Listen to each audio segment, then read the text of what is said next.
All right. Welcome to We Are Something Else, episode 118. Feel it in the air. Fellas.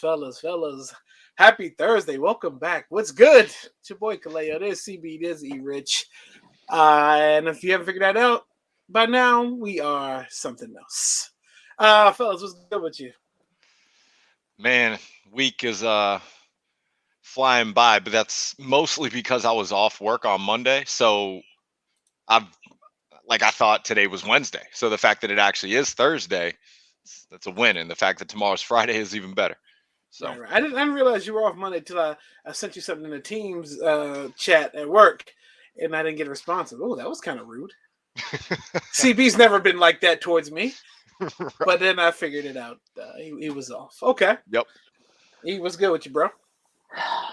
Man, I wish I would have been off Monday, but actually I wish I would have been off today. Today would have been the best day to miss, right? Just random stuff popping up at work and, trying to, I think like everybody's already in that it's supposed to be next week and you're off already mode, but it seems like everything heightens up right before a holiday. So the next thing you know, it's just like a mad blitz of everything. So, but other than that, it is Thursday.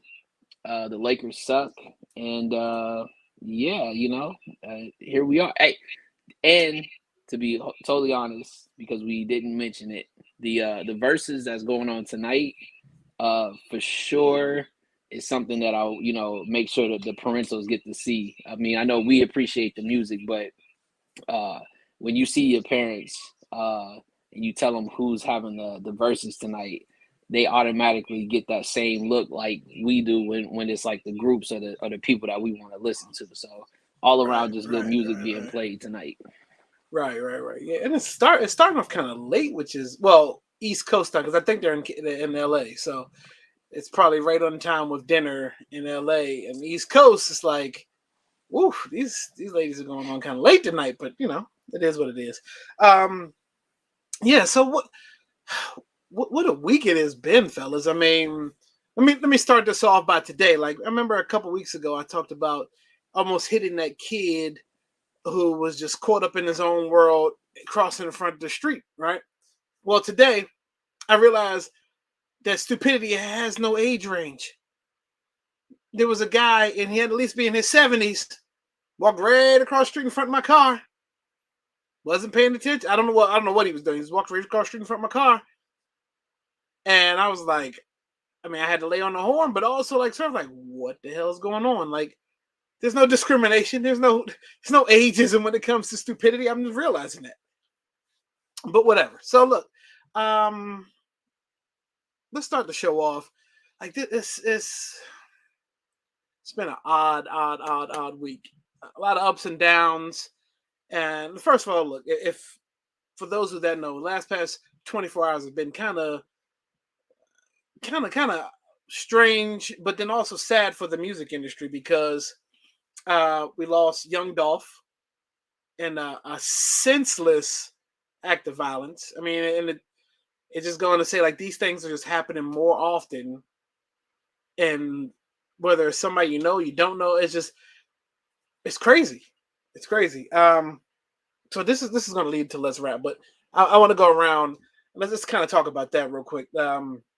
For those who know, Young Dolph was patroning a local business that he always visited every time he was home, Makita's Cookies, and two youngins, had to be youngins, just rolled up on the homie and like just shot at him, shot through the glass, killed him, like on the spot, like in his hood. Like, this guy was giving back, he was doing things positive in community, and just killed him.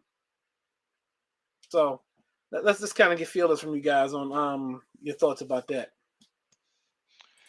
It's tragic, man. It seems like we're having these conversations all like way too often. Similar to a similar topic we'll get into later, but it just seems to be a lot of the same type of story that we're just kind of recycling over and over and over again. And it's sad, man, especially for a community where this guy obviously had a footprint. It's tough. And I mean, dude was 36, 37 years old. Yep.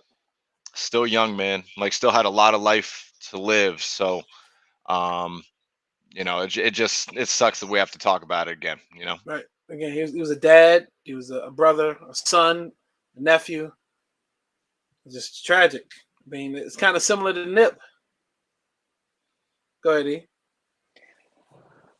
Yeah, I would say the similarities is you can go beyond Nip. I think it's just a matter of the fact of the matter is what we never want to see ourselves. There's more people out there that can't stand where they're at compared to actually where you're at, right? They're more mad that they haven't made it or they haven't been able to accomplish what somebody else has. You know what I mean? And the fact that we are still in that mindset that you can take somebody's life that ultimately changes the trajectory of so many other people, right? You're talking about the fact that he has kids, you know what I'm saying? But then what value what value came of it from the two people that shot him? You know what I'm saying? Where they still gonna be in the same position that they were yesterday. We're not talking like this is on some hired hits that are that we watch on movies that you go do this for me, you're set for life type deal. Like, you know what I'm saying? Like, nobody's indebted to that man like on that level where we're talking about trying to assassinate somebody for amounts of money. At the end of the day, it sucks that it was in a place that he goes, but I will say this: it's one thing to say that it happened where it happened. But for the lifestyle that he led up to, he also didn't shy away from what exactly it was that was leading up to something like that. As in, we don't know the backstory he had, regardless. They say what you do in your hood is what you do in your hood. That beef could have been, again, from long time ago, whatever the case may be. And, you state the obvious, right? I think when you get into that mindset of, I now have more targets on my back than I did when I was a local artist, right? When I was just local and I really didn't make it, I can't really tell everybody my move. I think they brag on the fact like I'm out here with no security guards. And you know what I'm saying? Yeah. That street badge is gonna last for about 6 to 7 months. And then it's going to be something else that we're going to be talking about. And what's the difference from you not having security is you being around still. You know what I'm saying? And I think that's, because one of the young kids at the barber shop, you know what I'm saying? When I went to go line up, he was just like, he's like, oh, like, why didn't he have security? Felt like he didn't need it in his own hood. And Right. It's like, and most of them don't. I mean, yeah, you think you're protected by your people in your own hood. I mean, and most of the time, the people in your hood can love you and hate you at the same time. And which is be the first ones looking. They again, because they seen it, right? Like I said, it's so much of the stuff that we can peel back from this stuff. Because like I said, that whole Nip thing and going as far back as just the simple fact is that somebody that's willing to do that is automatically saying that your life isn't valued to the point where mine isn't either. Because I don't care what happens if they catch me. I'm already knowing what the consequences are. You know what I'm saying? But for what? Exactly. All right, on that note, let's wrap. So that clown. and I feel like it's kind of like a deja vu episode. We kind of touched bases on all this last week, but like there's been so much developments since last week and or diving in deeper than we did last week because again, like new stuff is coming to light. So Judge Bruce Schroeder, however you want to, this clown right here in the corner. We spoke last week on how he was just putting his imprint all in this case.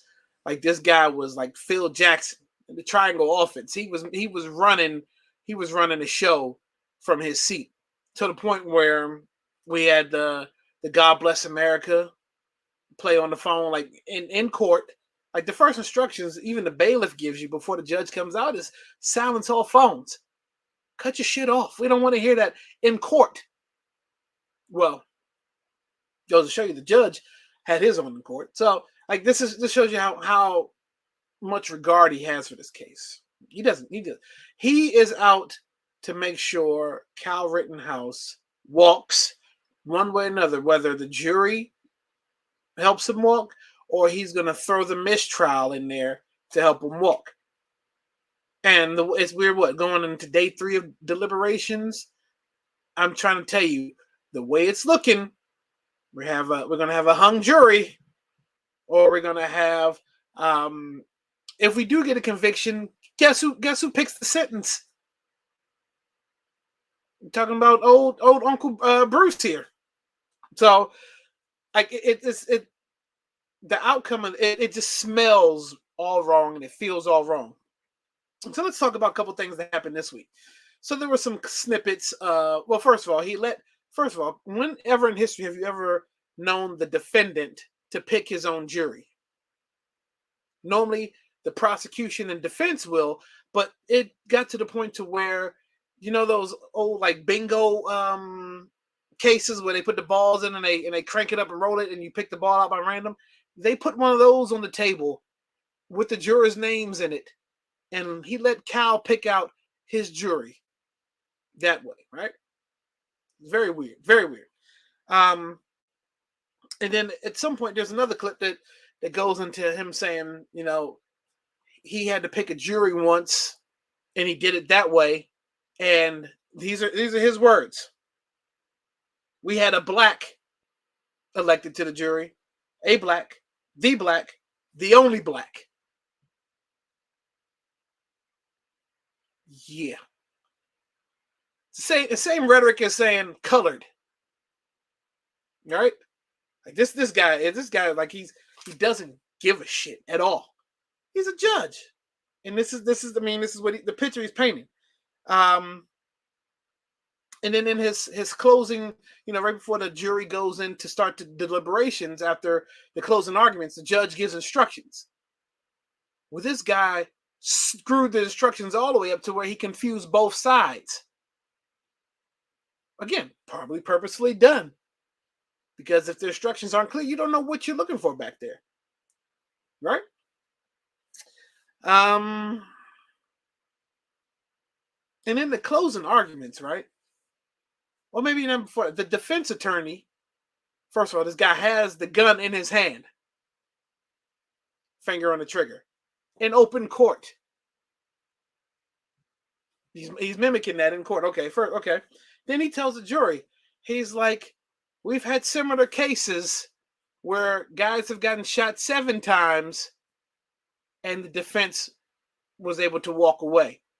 These people only got shot 4 times.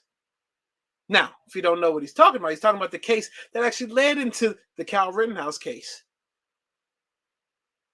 It's just absolutely crazy. Like, and I've tagged both of you guys in on the IG story by Mel D. Cole. Like this footage that this guy is capturing is like Pulitzer Prize winning. Like it's amazing of the people that what's going on outside the courthouse, how divided they are. And it's not just black.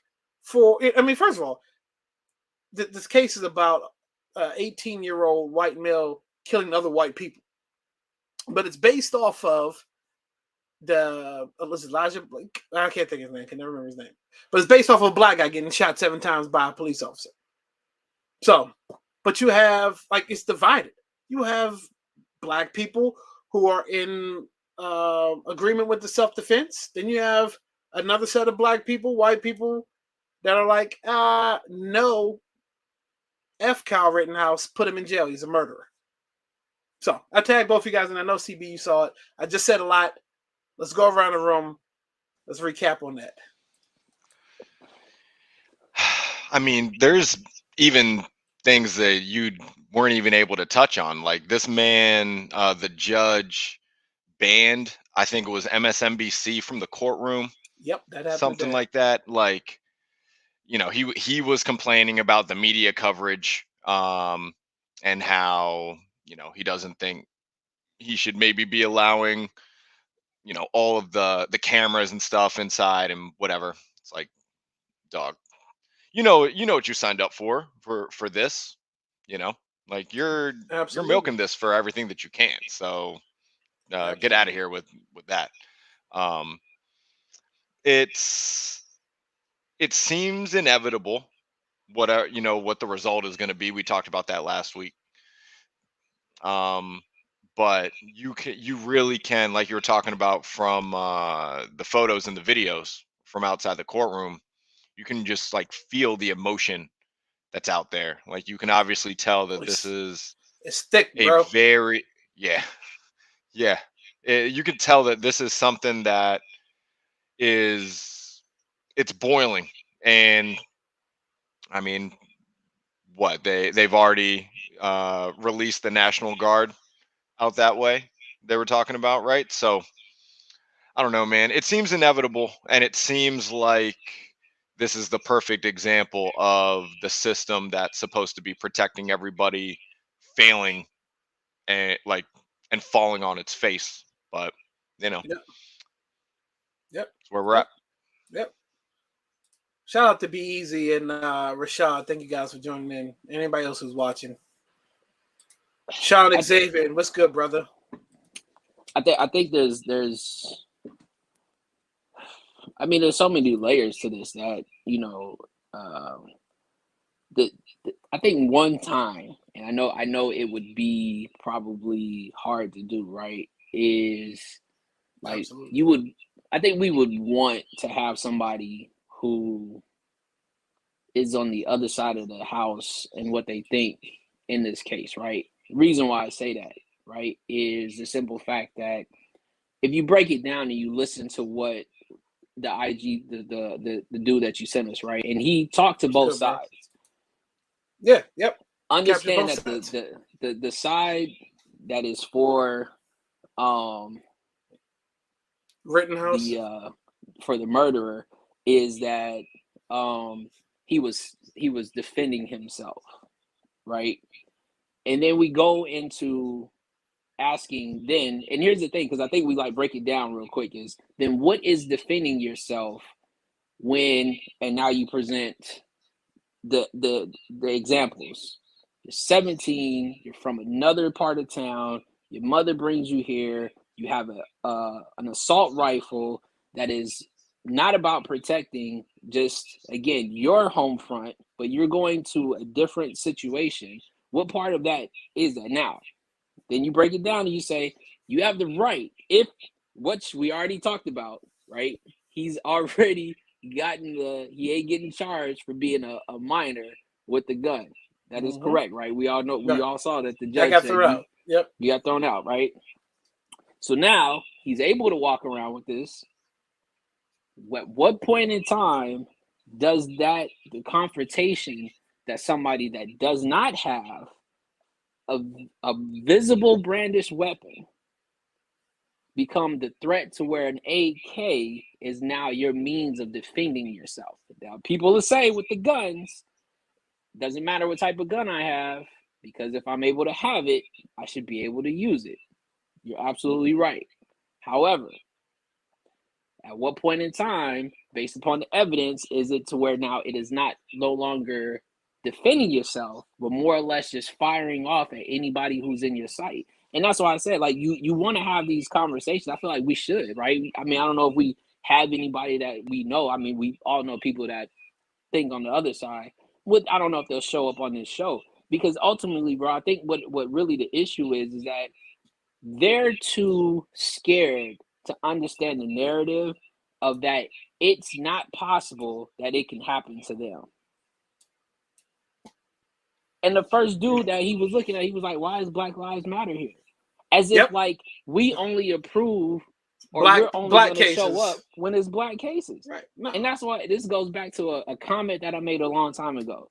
And it's been said before, but nobody really dives into it. We are the most forgiving culture.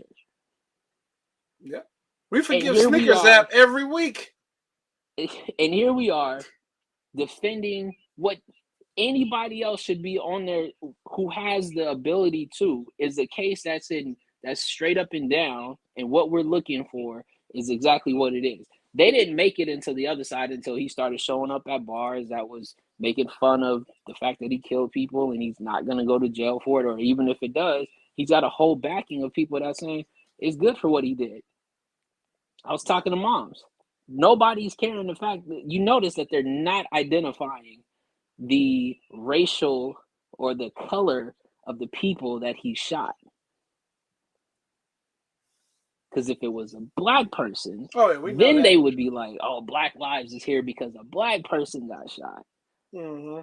I mean, like, and it all stems from just the umbrella case, is the gentleman getting shot 7 times, and they were out there protesting. So that's the thing. Like he showed up. We talked about this. He showed up with an assault rifle for what? Like, he's not out there to do any good. You're going out to instigate a situation. First of all, shout out Colo. Colo was good, bro. Thank you for joining. Yeah, they forgave Dylan Roof. I mean, that's the thing. Like, we are very forgiving, but that's to the point where, like, at some point, there's going to be some folks out there that's not so forgiving.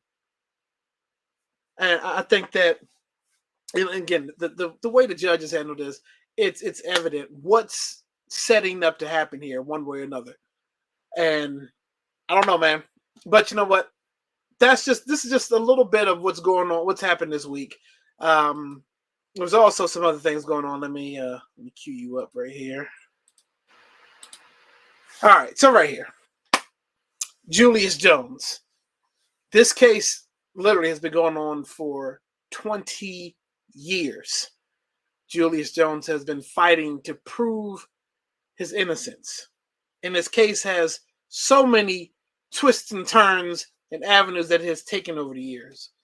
So for those who don't know who Julius Jones is, I'm just going to give you the quick, because there's a lot. You can just look into it. There's a bunch of pages that tell you on Instagram, Twitter, whatever, that Julius Jones' story. But I'm just going to paraphrase it for you.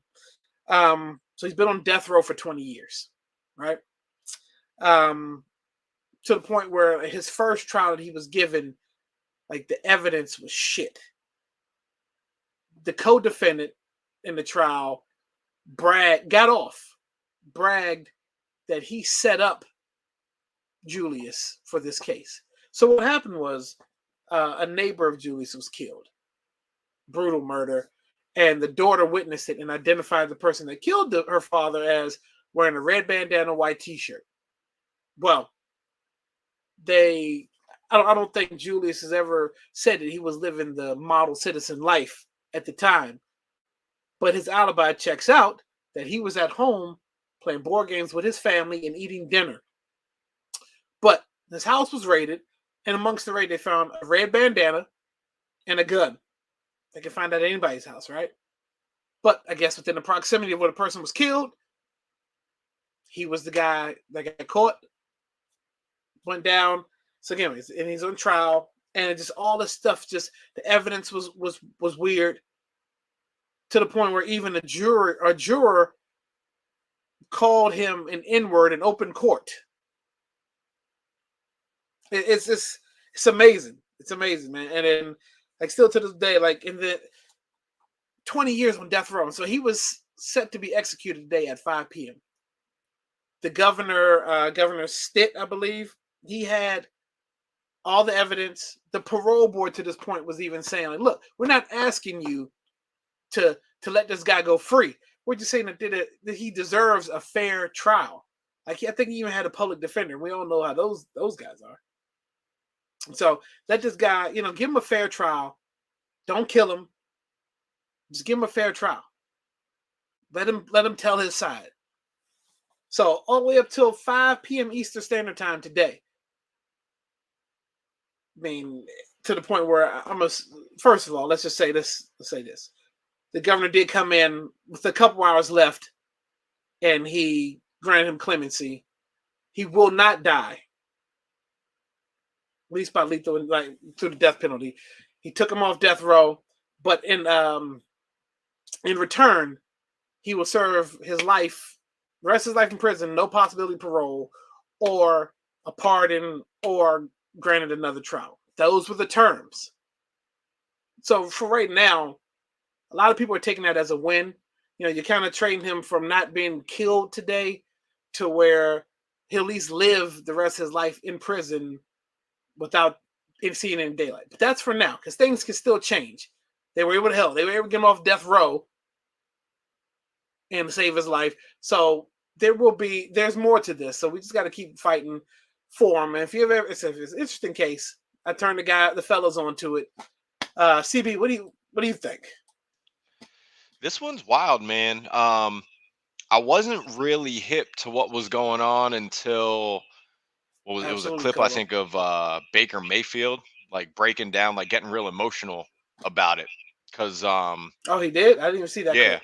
yeah, it's because I guess it's an Oklahoma case, right? And Yeah.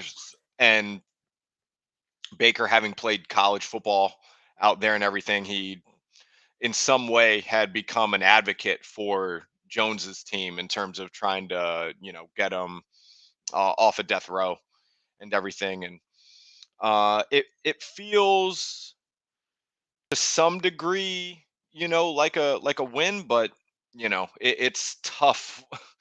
Like we know that they were hoping that there was going to be a chance that they could actually either have another trial or there was a chance of parole, something like that.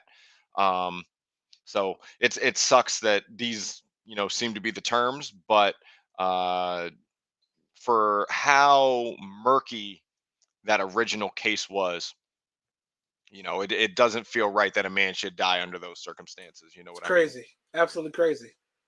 But I'm glad. But we'll take this as a start.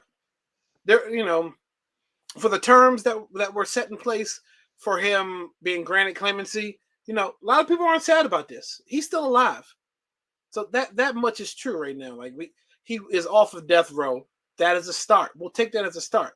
But then, like, a lot of celebrities got involved in this. I mean, even to the point, who does the car karaoke? That's I can't think Uh, of his name, but Corbin? he, yeah, but he broke down one night and just broke the case down, and he pled to give this guy a second chance. Like, and you see, and people clown Kim Kardashian West a lot, especially now for dating Big Pete. But like, she's been doing like big work with her name as far as getting people like these cases looked at, exonerated, Yep. released.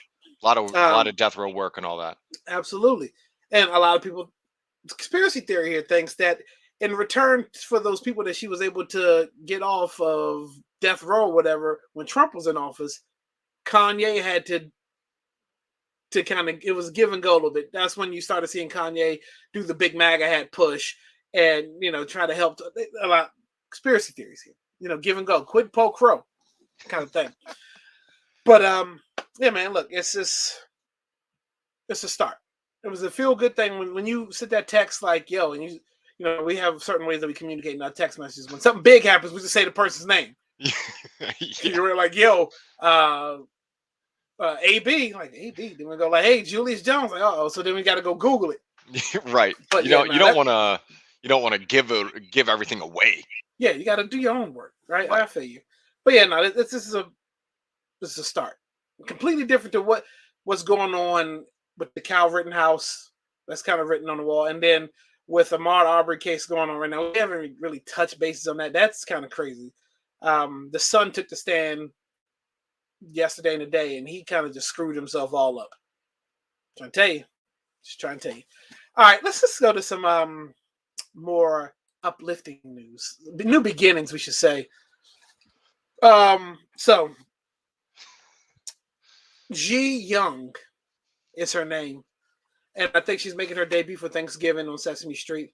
So we finally got an Asian American Sesame Street character coming to town. And as an advocate, growing up on Sesame Street, my favorite character was always Oscar the Grouch. I couldn't relate to anybody else, just because he kept it real. He kept it so real. Big Bird was annoying to me. Snuffy was, yeah, it was all right, but Oscar, like, kind of stuff. You know what? And I'll take that back.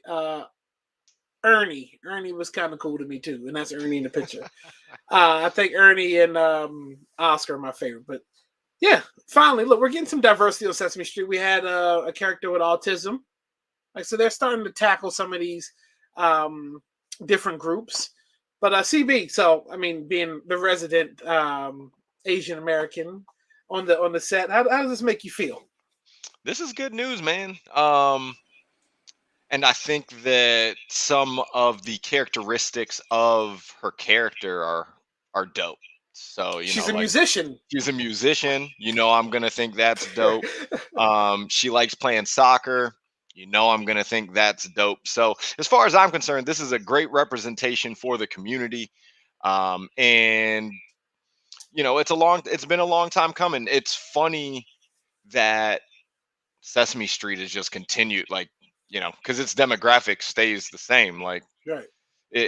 so the fact that they've been able to be around as long as they have, it's wild to think about, because I always go back to the Dave Chappelle bit Oh about my Sesame God, yeah. Street, and that's like a decade old now. So it's just like kind of crazy to think about. That's one of my favorite comedy bits of all time, and Oscar the He broke Grouch it is down, yeah. integral to that bit.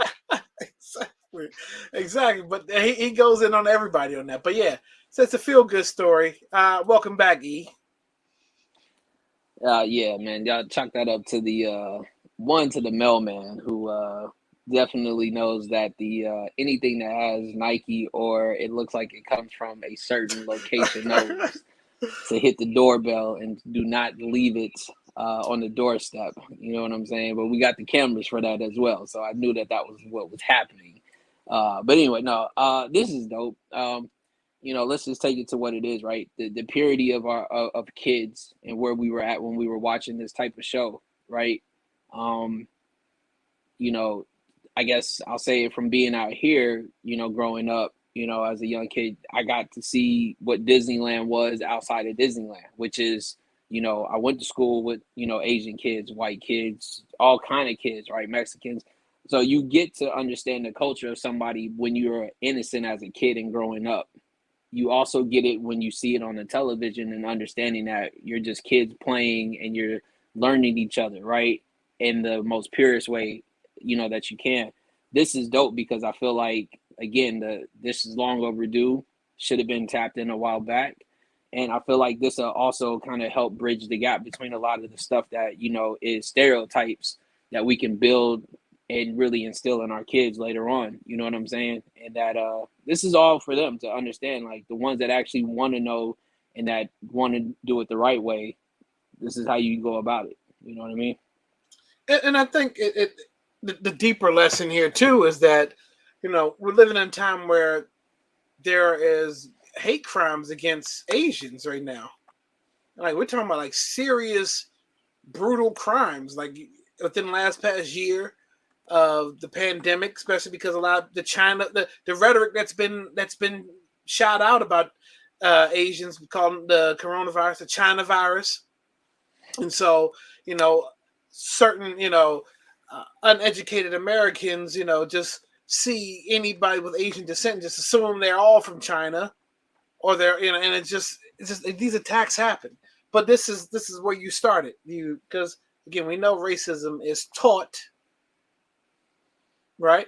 So this is where you begin the earliest stages of teaching, and you bring in diverse characters and have them interact, because this is what kids care about right here. Kids don't know hate until it's instilled in their system, but this is where you start. So I think it's a positive step, and I want to tune in just to kind of see her interactions and see how they represent, what they bring her in it. We know she's gonna be rocking no matter when she comes in. So shout out to Sesame Street for that. Gonna be Wait hilarious. You're till gonna have the kids out there. You're like, yeah, it's time to watch Sesame Street. In reality, it's you. Yeah, You're the who one really trying to wants to watch. it? Everybody downstairs, Sesame Street time. No. hey, Oh, okay. wait till Karen and Ken get a hold of that critical race conversation Oh that boy, happens on Sesame Street. how about that? Right. So this right here, another story we talked about last week. The blink twice if you need help Kanye story. Well, this week, we got the picture of Drake, Kanye, and Jay Prince all in one photo at Drake's house together. And then there's some odd, Instagram videos going around with them two, Again, here we go. I'm not buying it. It seemed kind of forced. There's no love lost between these two guys. Yeah, they're in the room together and, for a purpose, but I'm not buying it. The wool's not being pulled over my eyes here. These guys clearly, like, the body language still tells you everything you need to know. So, but it's good that they come together for the purpose and probably for Jay Prince. They're doing it for him. But other than that, yeah, once this dies down, this right here, these guys aren't going to have any kind of relationship. Thoughts, opinions. Yeah, you're absolutely right. I mean, I sent it to you both. Like, look at this shit. You know what I'm saying? Like, this was just, a matter of fact, I think this was right after we had our podcast last week, right? It happened quick. It was like minutes later. I was like, look at this shit. Like, I know they're probably asleep, but this is happening on this side right now. Like, this is crazy, right? Like, how did we get here so fast? Right. You know what I'm saying? Then I wanted to throw the joke out there. I mean, clearly the nigga Kanye acted like he didn't know what Drake's address was when he was like showing his like, oh look, I pulled up to Drake's house. Nigga, you was already there before. Like, let's stop that. But anyway, yeah. I think at the end of the day, bro, it's 4 photos. I think it's good for overall picture of the people who aren't as well versed into the bullshit as we are when it comes to somebody who you've been beefing with or having issues with over a long time. I don't care. It's almost like that moment where your auntie was trying to tell you can't be mad at your cousin because that's your cousin, and you still had to dap him up, but then you ain't talked to that fool in 15 years because you still don't like his ass regardless if he is your cousin. And you quick to tell them, I got better people that aren't blood than you are. You know what I'm saying? So exactly. I think this is one of those moments where it's just like, 50 in the game moment. We're gonna take this picture and it's gonna look hella awkward. We still not gonna like each other. And then in about 15 years, they're gonna be on something like we don't even know what we was beefing about and whatever. So yeah, let me tell you this. Right now, Drake and Kanye have one thing in common, and it's probably the most important thing, at least when it comes to me, is that right now, none of their albums are in my top 5 of the year. They've made that very easy for me. Even though Donda Deluxe did drop this week with Life of the Party on it, and a different verse from Kanye where he's not talking about Drake, because that would be awkward. Right. Well, but Kanye's done worse. I mean, he did Drink Champs, talked about everybody, and they said, "Well, we were just chilling last week. You didn't express this way about us last week, whatever." But all I know is we got to come up about a month and some change to nail in these 5 albums. And right now, and then I'm looking at all these interviews. Joe Budden swears Donda is the most life-changing album there is. There'll never be another Donda. Well, one thing's for sure, 30 songs on an album, I hope there isn't.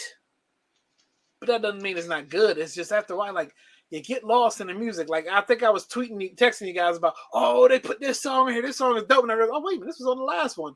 It's hard to tell what was new. All I know is Andre 3000 wasn't on the original version. Go ahead. Real quick, CV, just before you go. People still listen to Joe Budden? Podcast. Oh, my bad. I didn't even know he still had a podcast after. I didn't know he had a podcast after Rory and Maul was gone. I mean, he still has interesting topics you want to hear kind of opinions on, but But Rory and Maul aren't really doing nothing by themselves either, kind of thing. So it's just one of those things where they kind of need each other like to be whole. Nobody really listened to Joe Buttons until he started saying outlandish stuff and figuring that he always was insulted, inserted himself into a culture that never really checked for him. So why are we still listening to Joe Buttons? Gotta do something in the gym, something to listen to. All right, let me tell you. Speaking of doing something, coming up on Friday, and I know everybody's got plans. They've been hitting gym hard this week, but let me tell you what you can do. You've been working hard all week. Why not reward yourself? A little bit of shy pie and some pie. Save 10%. Use WRC10. Save 10%. Use our code WRC10. Look, shout out to Grant and all the lovely folks at DC Shy Pie. If you haven't had shy pie yet, look, there's your experiences right there. You got the steak and cheese, salmon pesto, and I believe that every week we say sausage and pepperoni. Go with that. Those are amazing Chicago deep dish style pizzas. Try them. You'll love them. And then if you don't like deep dish, you just want some dessert. People just got a sweet tooth these days and don't really care about a full meal. Then try to drop the bomb bread pudding. It's amazing. Or you can do the flats. You got the gyro, the Georgetown, which is a tribute to the gyro. Some people say gyro. Never heard people say gyro though. Whatever. Then there's the big chair, fried chicken and mambo sauce. Try it out. Look, they're amazing. At this point, I think I've had all of them. Can't go wrong. They've even got a veggie now. So for all you vegaholics out there, Grant's doing it for everybody. Yeah, exactly. He definitely One more time. He'll definitely have you wearing that shirt that CB got on if you keep eating that food, though. So one more time, look. The official pizza that We Are Something Else podcast, the DC Shop Pie. Order, say 10%, WRSC 10. What we got right here? E-Rich dropping bombs. Yeah, Yeah, you couldn't say it any better than you said it, E. Yeah. All right. Where are we at? Oh, wait a minute.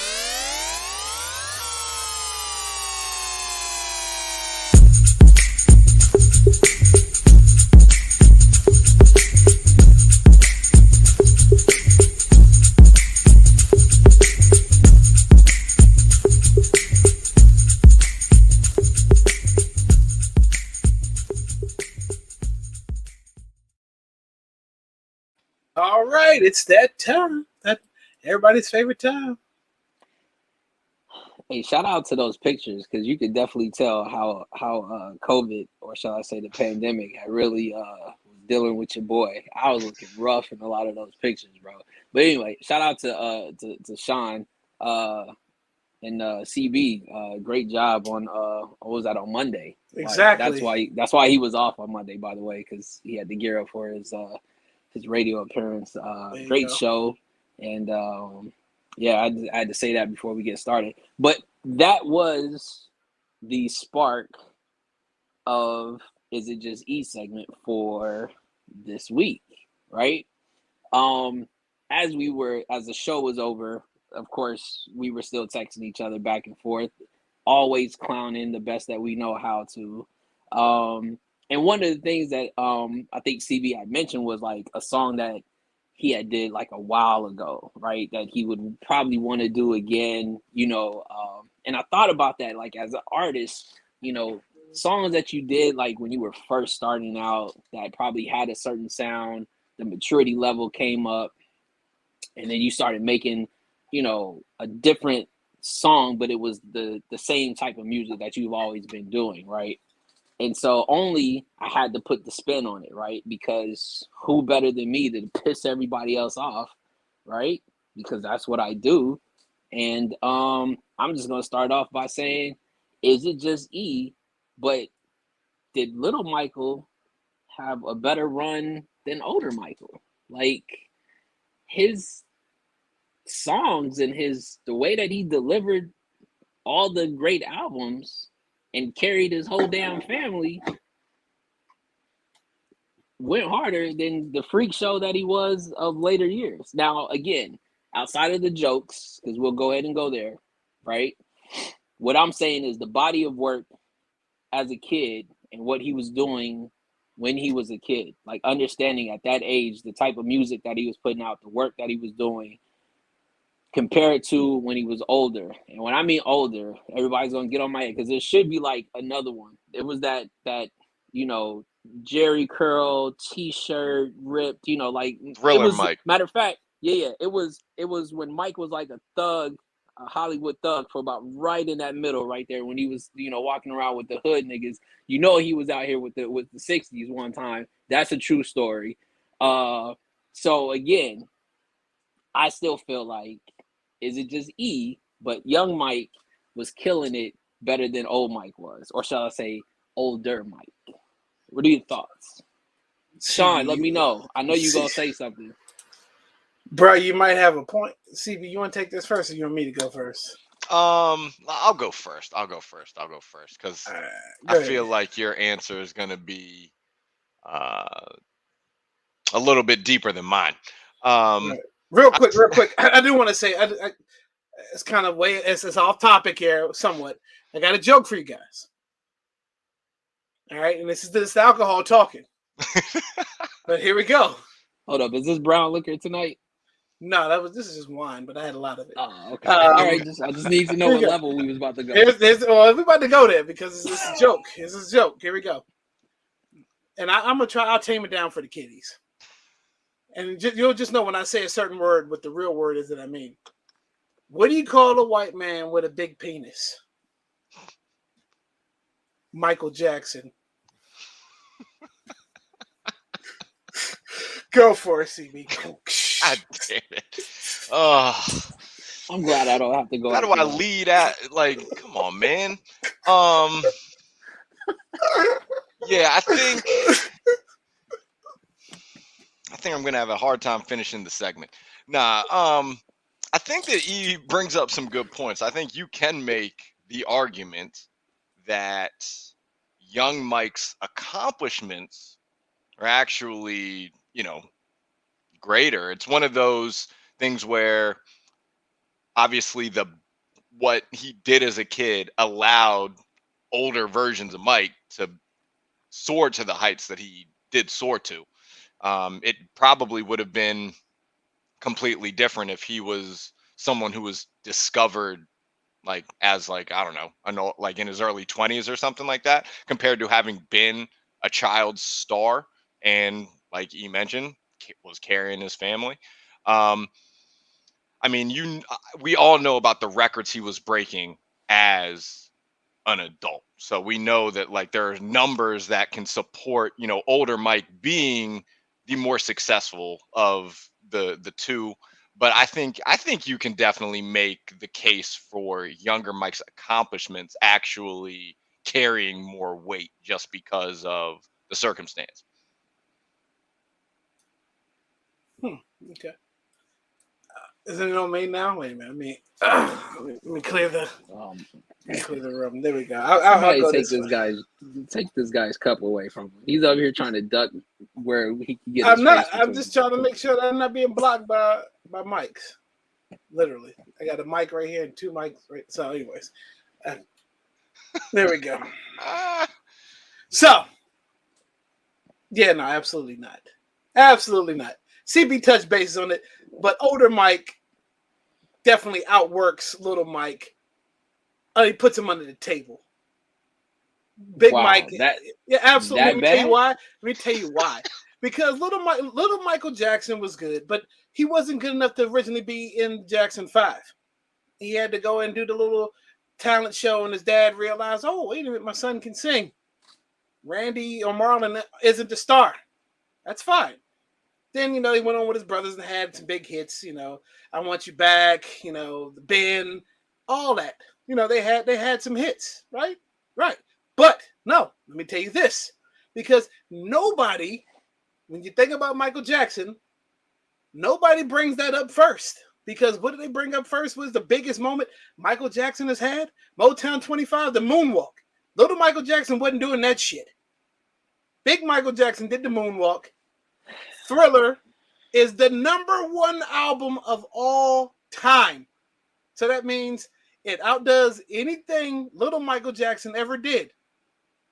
And when you think about Michael, no one is sitting here playing anything. You'd rather choose Thriller first before anything else Michael Jackson ever did, or Off the Wall, or maybe even Bad. Those are 3 albums right there. Classics, all done by Quincy Jones, right? Then, okay, let's figure that out. Okay, well, maybe it's not that. Then we'll go to the Teddy Riley days, and let's do Jam. Let's do Black or White with Macaulay Culkin in the bedroom. Let's do Remember the Time, Eddie Murphy, Mom, that experience right there. Younger Michael Jackson wasn't giving you that. He wasn't giving you any of it. The wine definitely is kicked in, CB, because How? he missed the whole presentation of what I just told you. Little Michael Jackson was better than bigger Michael Jackson, right? You said it's kind of what I prefaced, and how did you start off your answer? Right, was you had to make mention that he wasn't good enough to be in the group. First of all, nobody listens to what Joe got to say because Joe was beating everybody's ass, right? And if Joe thought that Randy, Latoya, and whoever else had a damn future, is how you gonna listen to that? But what I'm saying is, what I said was the maturity of from where Mike was as a kid and how he was introducing the music as a lead singer to his older siblings, and really could have been out there by himself. The simple fact that when he was younger, James Brown recognized it. All the artists that he looked up to had already told him he had it at that early age. What I'm not disagreeing and saying that older Mike wasn't good. What I'm saying is he had the classic moments as a kid that we don't talk about because everybody looks at the older Mike. What other artists really had that run from young to old that played all the way through their career where they did not have a lag? Stevie Wonder. Get the fuck out of here. Little Stevie Wonder? Name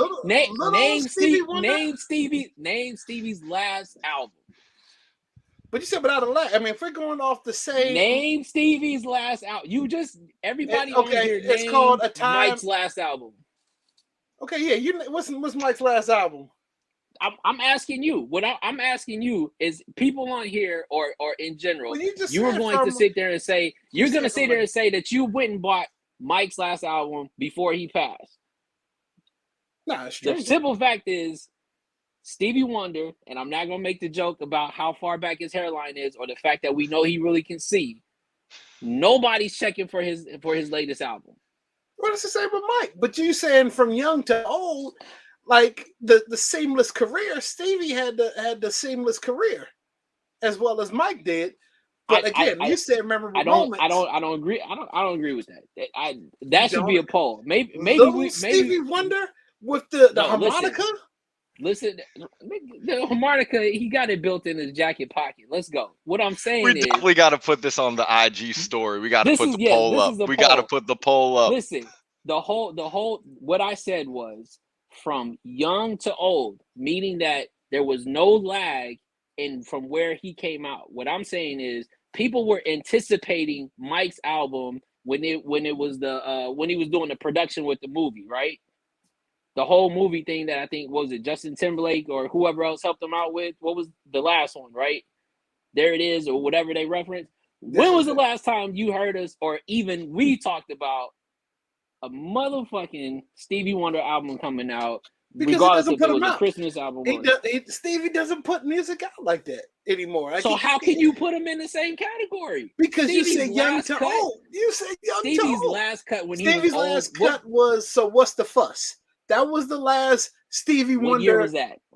2003 or 4. Stevie doesn't still put going. albums And out. You mean it's see Stevie even laughed at it. You said 2003. This is 2000. If he was still relevant, what I'm saying is from the time that Mike was a kid to the time that Mike died, anything that fool pulled, like he dropped out, we was all checking for it. Stevie does not have that fanfare, and I'm not saying because he wasn't that talented. What I'm saying is there was a lag time from when Stevie stopped dropping albums because it was more of a different era of what he came from. Mike has been consistent from kid to adulthood. But at a certain point, Mike was just getting like the it's just like trying to see Mike Tyson fight. It's that effect. He's already put in the work. It doesn't matter who he's fighting at this point. Everybody's checking for it. So Mike was actually putting out garbage. Nothing was really good since the past, present, or future, or even the one where You Rock My World. That was halfway decent. But like Mike was just put out album, people listen because it's Mike. Just because it's Mike. But put the poll up. And I'll tell you right now. I put 20 on it. I put 20. So I will send you $20 if people say that Stevie had a better career from start to finish, even though he's still around. I didn't say they had a better career. You said name somebody else from child that had the same type of career as Mike. You said who was a child to adult. I'll still bet that they don't agree with that. You don't. Yo, put up Sean's comment. There you go, Sean. See, there it is. Let's do it. Let's put it up because I'm trying to little Stevie Wonder to older Sean. Sean, put it on your page too. Let me tell you this. It's just like, I mean, this is a bad example, but Curtis Mayfield only got not Curtis Mayfield. Frankie Beverly has been torn off the same album for years. Doesn't have to put out new music because people are still checking for the same things. Like, I mean, it's the same thing with kind of Jay-Z for a while. People would listen to whole stuff, but it wasn't the same. Kanye. People still listen to Kanye, and it's not the same. I want the old Kanye. People still listen to Kanye. It's not the same. Nah, you got to give me a better example. Here's a better example, and I'm gonna throw it out there. All right, in all seriousness, right? Usher, when he first came out, his very first album didn't do much, right? Second album was when he really got introduced to the world. Mm-hmm. He then had The Street. After Confessions, what did Usher come out with that you were checking for until it was like whatever hits that had to come with whoever was popping out? Usher was the curse of Confessions.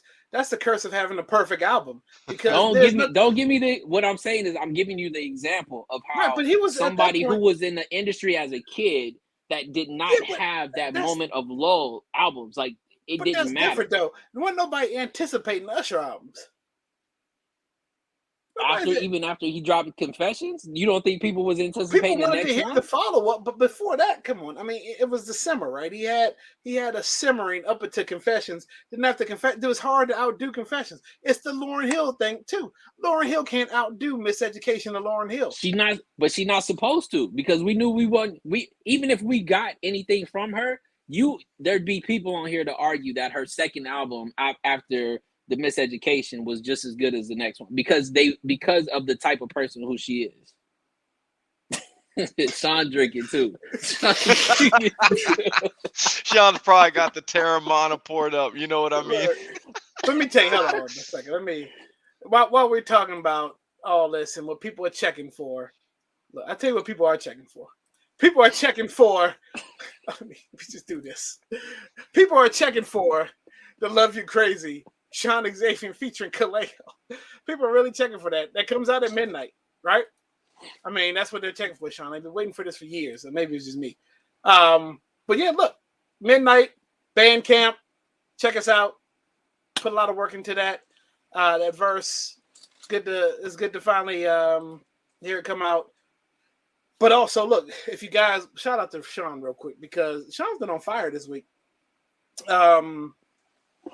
Buzz Music put an article out about Sean and just where he's been at, his projects and stuff like that. Then they also dove into the instrumental album where he and they broke down every song.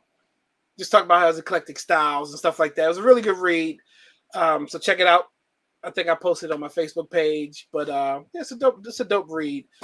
But yeah, midnight. There it is. Love You Crazy. There you go.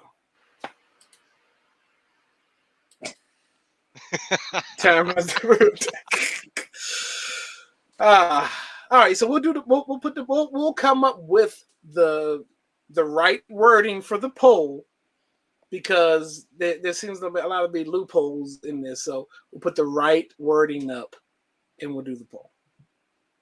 All right, where are we at?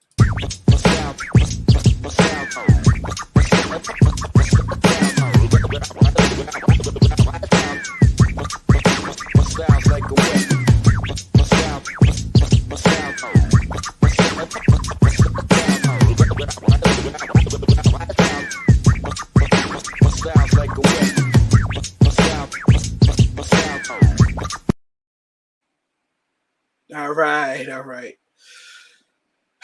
For the soul, CB, what we got for that soul swap?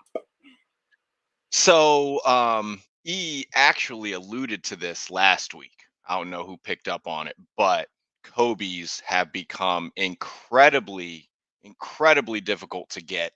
And it's become news within the sneaker community just about how hard it's become, and we're talking, all the way up and down from some of the more popular silhouettes like the Grinch to some of the just standard colorways that, because of Nike and Kobe's estate basically not being able to renew a deal or anything like that, um, being able to find Kobe's are becoming more difficult. And so you have NBA players and athletes and other celebrities going to extensive lengths to get these sneakers. And it's something that I know that all three of us felt firsthand, because after Kobe retired, his sneakers were still selling, but they were not the hype beasts that they are since his passing. I think we can all agree it was very attainable to get most Kobe's. You would obviously have some of the, like the Bruce Lees, the Grinches, some of those that were always going to have higher resale value, but you could get some of the other colorways for still an relatively affordable price.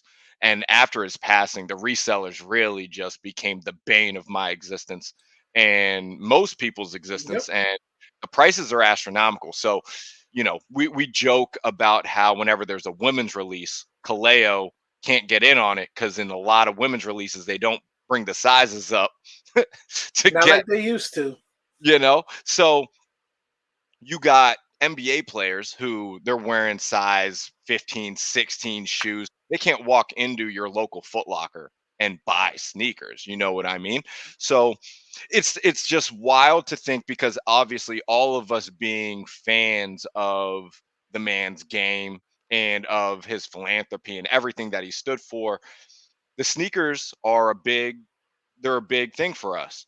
And the fact that they're really hard to get now, um, is tough. Do you guys think that there's going to be a reconciliation between like Nike and Kobe's estate and everything? Do you think that we're going to get more Kobe's, or do you think that they're going to have to go another route? They had talked about getting like a trademark, and maybe that will help clear some of these things up or whatever. But the sneaker community is worse off without being able to get access, to the sneakers. So I want Right. to you guys take on that kind of stuff. I'll start. I think that Nike has. I think first of all, one, it's going to start with Vanessa. Vanessa is definitely clearly mourning the loss of Kobe still. It's not a day that goes by that we don't hear something about a lawsuit or what she's got going on. She's got to prove her.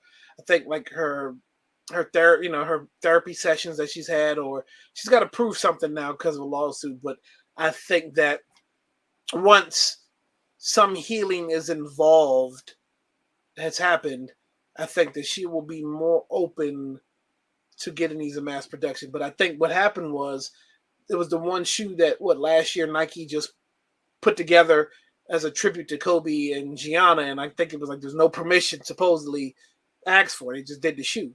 And technically, I mean, they probably didn't have to ask because of the way it was set up, But the right thing to do is to ask, just because of what happened. I really think that it's probably gonna be one of those things where it's gonna be player exclusives only. You'll probably see players on the court having Kobe's just for a little bit until they repair that relationship. Nike knows that they need Kobe as a signature shoe. It doesn't make sense to have Kobe anywhere else unless Adidas does a Kobe run for the 2 or 3 shoes that he had with them, and that could be in the works still too. But I think Nike has the bigger run, the better colorways and all that. So hopefully they will repair that relationship to where, or there might be a workaround. Like I said, that somewhere where the NBA has some kind of rights to Kobe, and they can work it out that way. But as for now, they have to repair that relationship. I don't know. I'm gonna go with I'm gonna lean on the side of, I don't think it's so much that they have to wait for her to kind of do better at whatever she's asking for. One, I think that she's done a good job at knowing that everybody wants access to all things Kobe, and that goes from when they had the stuff at the Staples Center. You know what I mean? All the stuff, she didn't have them throw it away. She was like, "Yo, let's do something with it because this is a fan appreciation of who he was and what he did for everybody." She did trademark. She got the trademark for the Mamba, the different M's, the different logos that match that. I think she's just like, look, let's just be honest. And the players, the fans, and this generation is saying that was our Jordan, right? So for you not to allow us the access to that, which you're talking about dope colorways, but then outside of the shoe itself was more, he engineered the shoes that are for the players that are actually that are playing today. So I think she really has a case for it. And ultimately, if she's like, look, she did win the suit from LA County, you know what I'm saying? So that money, clearly not as if she needs it, but that can go into itself of the production of the shoe line with the Mamba, logo on itself. And let's not think that she can't get a dope design that people aren't going to want to get that has the Mamba logo on it. And again, whether it is with Gianna as well, and I think that was the tie where that really broke her, was just like, it's cool to use Kobe because he was a part of the NBA. You can't just up and put, my daughter on there now and then benefit off of her as if, like, even if it was a sign of respect or us trying to, commemorate them. That's not how you do that. And I think ultimately, I still say to this day, Reebok gave Iverson a lifetime deal. Let's just be honest. Nobody's wearing Iversons as much as they were wearing Kobe's. And he was a generational player in himself. So I don't see why Nike can't get this deal done. I feel that. I'm totally in agreement with those points. I definitely think that there's got to be work done on both sides, but I do think I can't I can't put any blame in Vanessa's court. I'm not going to do that, at least. You know what I mean? All right, what we got for that copper drop? So we're actually going to go to 3 Stripes, where Kobe had his original sneaker deal. But Pharrell's back at it again. They're doing a Billionaire Boys Club, NMDHU. You can get these if you have the Adidas Confirmed app. They're doing a drop. These are $250 retail. So is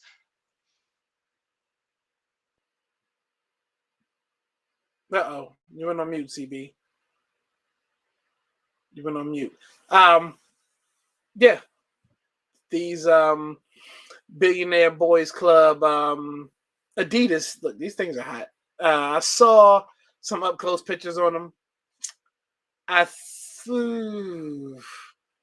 The material, I think, because CB was getting ready to lead to ask, will we going to copper drop? The materials on it, they look comfortable, but I just don't like the pattern of how the shoe is. It's just I can't get with it. So these will be a drop for me, and I can, not worry about spending $250 on these things. Even I love the astronaut being on it. I just think that if they would have kept the different materials, it would have been fine. E, what you got?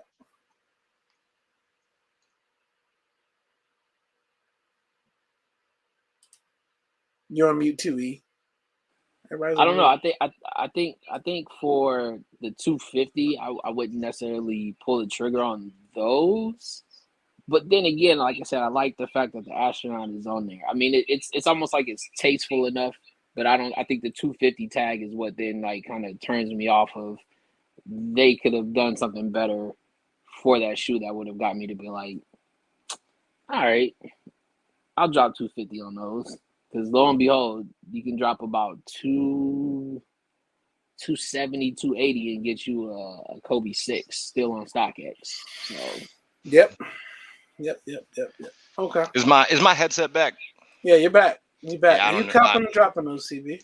I'm in the draw, so you know how it is. I'm a huge fan of the Billionaire Boys Club brand between not going BBC. Pharrell and all that stuff. So, I mean, the Billionaire Boys Club Reeboks that I got last year, sir. freaking love those. So Those are the Kinetics, right? yeah, the Zig Kineticas or whatever. Like I'm going after them, but we'll see. You know, it's a draw. We all know how those go, but I won't be too upset because I told Kaleo this earlier, but I had a StockX purchase that was turned away at authentication. I'd never had that happen before, so I have all this money burning a hole in my pocket. So if I have to spend $250 on it because I get these, I'm okay with it. But Right. we'll see. Gotcha. hey, real quick, I actually had one of those. It was on a pair of I won't disclose which one it was because it still might happen, but it was on a pair of and it literally sat there and they literally turned that shit back, and I was just like, wow. It's like you're disappointed, but you're like, thank you at the same time, because you definitely don't want to get a fake pair of anything that's like on that level because you already know what's gonna happen then. Absolutely. Right. All right, who's up for shoe and tell? Let me go ahead and line them up first, and in the spirit of Christmas, not really. I just thought that up right now, but no. We're gonna switch gears, and we all know that this is one brand that we definitely brandish on this podcast more so than enough. Is of course Jordan. Shout out to Pops. He hasn't been on. I'm sure he's working, but know that we still rocking Jordan's, Pops. So you already know. I had to throw him out there. I already know by the color of that box and the style of the box. I know exactly what. Yep. So again, I'm gonna be honest with you. I was hesitant about this because here's the hatred that I have for the Celtics. Right, anything green, I definitely never want to wear because of the Celtics. Because I'm a true Laker fan and I hate everything Boston. Everything Boston, I hate. Right, but I was like, you know what? It'll be dope. I'll figure it out. It's got the suede, the blackish suede, so we'll figure something out. But again, you already know what it is with that silhouette. So it's almost like you gotta have it in the collection. These are definitely ones that I probably won't wear that much. And to be honest, I'll definitely won't wear it because if the Celtics are playing or if they play the Lakers, these are the type of shit I would throw out and just trash the shit out of them. So Gotcha. All right. I was what's going on with my camera here? Oh no. Whatever. You know it's me. Okay, anyway, so I was doing that let's digging through the crates, and one of those things where you forgot that you had these. Hold on, let me see something. Can I bring it back? No, I can't. Whatever. So it's one of those things where you Technology is hating on us right now, bro. Right, you digging through the crates and you realize, oh wait a minute, I forgot I had these. So nothing amazing, something simple. Everybody knows what that is. So it's just something plain. Oh, we're back. That box did it. Saved by the shoes. The box saved it. But yeah, just some waffle Vans. Said I forgot I even had these. They were in the collection somewhere. And when I was cleaning up, said, oh, there you go. Forgot I had them. Just a basic, kind of like brown nubuck kind of look and feel. Yeah. So nothing spectacular, but Haven't worn them yet, but those are That's a functional shoe. Yep, Right. I was absolutely. about to say, damn, bro, you ain't even put your foot in them yet. Yeah, no, I forgot I had them. It'd be like that, dude. It'd be like, Y'all ever had that? You know, you're going through the closet and you're just like, wait, what box is this? And then you Exactly. open it up and you're like, It's like a oh, surprise. damn. You still got like the receipt in there and everything. Like, Exactly. it's like, oh man. Because it hasn't stopped me from buying more stuff. Like this is a recent purchase. This is actually my first real sneakers dub of the year, because the earlier sneakers dub that I got was on a pair of the Griffies, but those were not extra exclusive or anything like that. So we've seen this box. And actually they're dropping a third colorway tomorrow, apparently. That's the word on the street. But these are the what are they calling this colorway? It's the Noise Aqua Had a Air Max ones, and similar to the other pair, I got the joint that came with the bracelet, because so you got the bling. I'm not. Yeah, no, those are dope. But details are cool. If you're an Air Max 1 guy, then you know the quality's really good on these. Oh, I got to spray them down, but the leather's great. Yep. I mean, it's the Air Max 1. What are you gonna do? Can't go wrong. Yeah, those are dope. But yeah, if anyone, I don't know if it's a sneakers drop tomorrow or what, but if it is, everyone just knows. Get me a 10.5. Put that in for me. There you go. Exactly. All right, so wrap this up. Look, great show, fellas. A lot to discuss. A lot happened the past week or so. Got about an hour and 10 minutes. If anybody's gonna be up, hop on that old Bandcamp and stream your boys stuff. Me and Sean Xavier from the Hot Seat Podcast, exactly, on Mondays and Fridays at 11:30. There you go. That's the homie right there. So check it out. First single off side 2. I mean, there's some good things still at play here. So what we got here. I'm on their site tomorrow. Got you. Boom. That's what CB. 2/12/30. All right. That's it. There we go.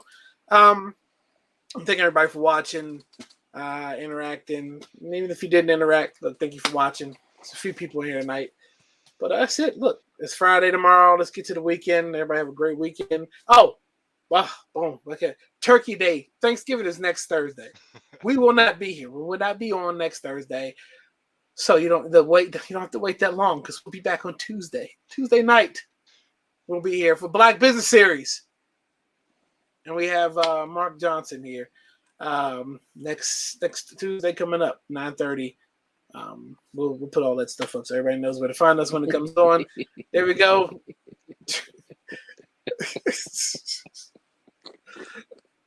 There it is. That's CB. All right, y'all. We have something else, y'all. Peace. Feel it in the air.